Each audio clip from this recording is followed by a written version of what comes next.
Estamos em mais uma etapa do Brazilian Connection, aqui no Hotel Sheraton, Leblon, Rio de Janeiro, acompanhando o Festival da Diaspora.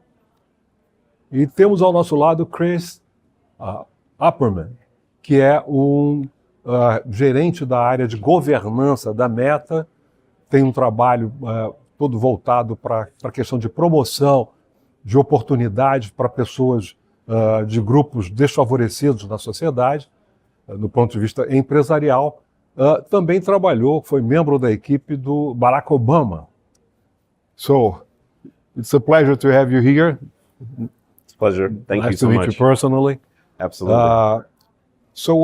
What do you think about this festival? What's your goal by being here? Yeah, thank you. I'm really excited to be here. I'm glad to be interviewed by you right now. I feel really good about being here, and Meta in particular supporting the Festival of Diaspora. We're a big supporter of Cordell. He has had the vision to bring the diaspora together across the Latin Americas to really think about belonging. You know, there's a lot of history from, countries such as Brazil. Last year we were in Cartagena in Colombia, and prior to that in Puerto Rico. And there's a binding kind of history there where the African diaspora kind of spans across all of these places. And so as a African-American leader from the United States inside Meta, I thought it would be great for us to partner with Cordell and his team to come and discuss about technology policy, to talk about the idea of responsible governance on the platforms of Meta, and to really show up and showcase that we really take these issues serious. Furthermore, as a man of color, beautiful landscape, places like Brazil and these places, I just think it's important for us to be present and to engage in the dialogue. And you know that Brazil has one of the largest black populations outside Africa. Brazil was the main destination for enslaved Africans brought to the Americas. Yes. Around 10 million people were brought here to Brazil. And so we have a strong presence here in spite of being, of course, absolutely prejudiced and, all the problems here. So what are your expectations about this festival? What do you think it could be accomplished with it? Well, what you just said, that's history. That might be common knowledge for you and many people who reside here, but the purpose of this festival is to bring people into these locations to learn about the history, this rich, deep history, in many ways dark at one point in time, but the hope for where we're going and where we're moving. The idea that you see a collective of Black and brown, Latinos and Latinas all coming together who are doing amazing work cross-sector, tackling big issues in private industry and government at the municipal level. It's an impressive feat to bring people here to know that history of how many enslaved were brought to Brazil, yet see us in the Americas now at the pinnacle of roles and opportunities and kind of sectors in the industries. What we really hope that we get out of this is just to continue the dialogue. I can't put that more plainly.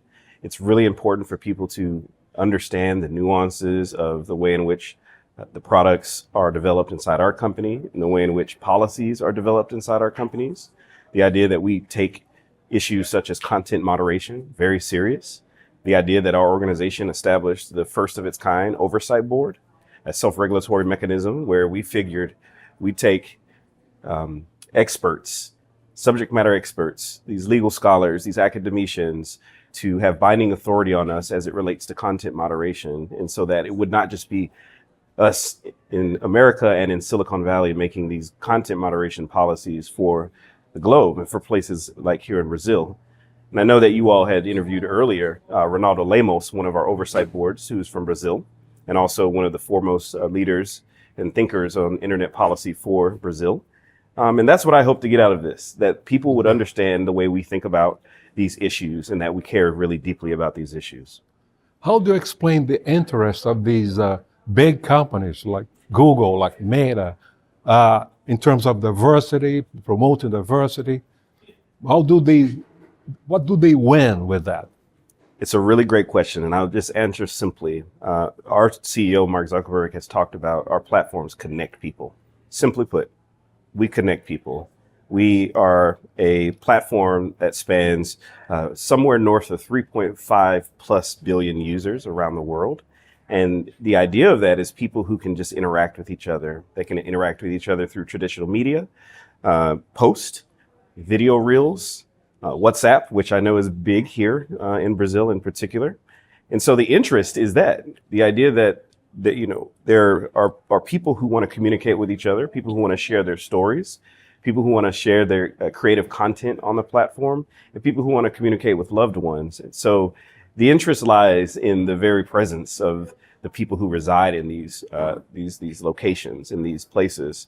So when we come here, I think it's also important for us to understand the humanity of the people that live here and what issues people are dealing with here, because those in part are going to play out on our platforms. And the more we better understand those issues, the better we can think about policies that will impact users on our platform. I've been a couple of times to organizations like International Monetary Fund and Inter-American Development Bank. And for those organizations who are basically at the center of capitalism, an issue of race, like the issue of race here in Brazil, whatever, it's negative for the whole society, not only for Black people. So these countries, Brazil could be much more developed if Black people are given the chances that we deserve. Do you agree with that? Yeah, I think it's important. I mean, look, I'll just speak from our organization, the governance organization. Here in this festival, we have 3 of our employees who are people of color. As I mentioned before, I'm a Black American. We have another woman who is a Colombiana, but she is a U.S. citizen now. We have another Black American woman who's also a program manager who is here at this festival. And this is just race and gender. Race, right? Both. I mean, there are 2 women that are here along with me to engage with attendees of this festival. And so, when I think about the way our company looks at diversity, we focus on belonging. This idea of we want to show up and be the best meta mate that we can be. How do we show up? How do we do good work? How do we invite perspectives? How do we invite all perspectives to add towards the goals and the outcomes that we have decided as a company? And I think that's the way that we really want to focus on it. I don't want to speak particularly for the human resources and the employee resource groups, professionals that kind of dictate those policies internally. But I'll just say that what I know as an employee, that there is space for me to give my perspective, to share the expertise and the skill set that I have so that I can execute on the work that I do. What would be your message for young Black people, especially people of other minorities, which have this desire to grow up in the area of technology? Ooh, that's a big question. I really, really enjoy that question because it's multifaceted. It could go in a lot of different ways. I'd say one of the fundamental things we have to focus on is ensuring that young Black people understand the technology. This technology is moving so rapidly. There's innovation. We're in the era of artificial intelligence or AI. Right. We're in the era of generative AI or Gen AI. It's changing all the time. These are technologies that are fast moving, that are building. Our company and others are investing a lot behind this. How do we optimize our products? How can it reach more people?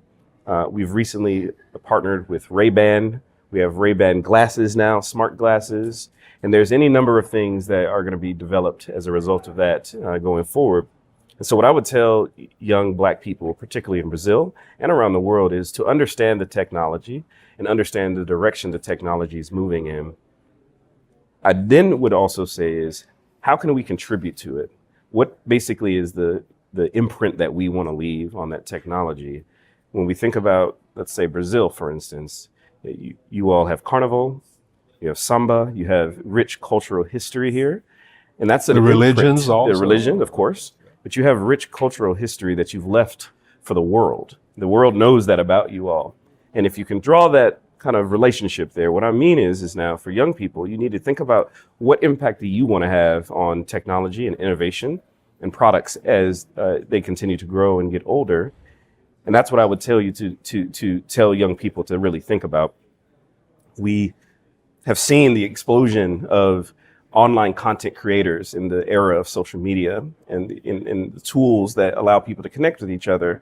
And a lot of it is people who can get out their creativity, who can get out their artistry, who can get out their artisanal work, can get out the deep stories, their personal vulnerabilities, and the way in which they feel and ponder some of the biggest issues.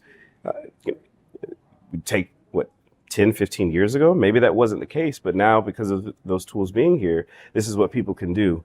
People have left their own imprint on these products. So I would just encourage young people to really think about where innovation is moving right now, to learn coding, to better understand computers, better understand the internet, and to understand how they can develop alongside these rapidly and fast changing innovations. So, Chris Upperman, thank you very much. Thank you. I like that. I like you're going in for that. Thank you so much.